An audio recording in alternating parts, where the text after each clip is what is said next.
तर एक महत्त्वाची बातमी, राज्यातील 2 महत्त्वाच्या परीक्षा एकाच दिवशी होणार आहेत आणि त्यामुळे हजारो विद्यार्थ्यांची नुकसान होण्याची शक्यता आहे।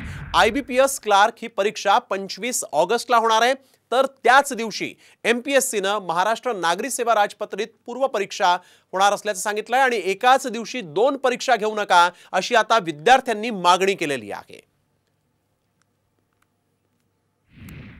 येत्या 25 ऑगस्ट रोजी एमपीएससीची राज्यसेवा पूर्व परीक्षा तसेच आयबीपीएस क्लार्क आणि समाज कल्याण विभागाची परीक्षा एकाच दिवशी आल्यामुळे विद्यार्थ्यांसमोर अडचण निर्माण झाली आहे व विद्यार्थी 2 परीक्षा लंपण्याची शक्यता निर्माण झाली आहे। राज्य सरकारने तात्काळ दखल घेत विद्यार्थ्यांच्या हितासाठी वेळापत्रकामध्ये बदल करणे गरजेचे आहे।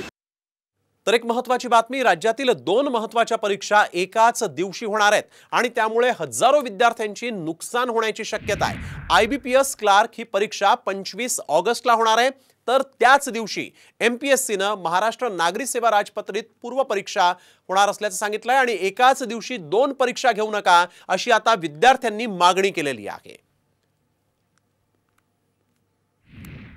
येत्या 25 ऑगस्ट रोजी एमपीएससीची राज्यसेवा पूर्व परीक्षा तसेच आयबीपीएस क्लार्क आणि समाज कल्याण विभागाची परीक्षा एकाच दिवशी आल्यामुळे विद्यार्थ्यांसमोर अडचण निर्माण झाली आहे व विद्यार्थी 2 परीक्षा लंपण्याची शक्यता निर्माण झाली आहे। राज्य सरकारने तात्काळ दखल घेत विद्यार्थ्यांच्या हितासाठी वेळापत्रकामध्ये बदल करणे गरजेचे आहे।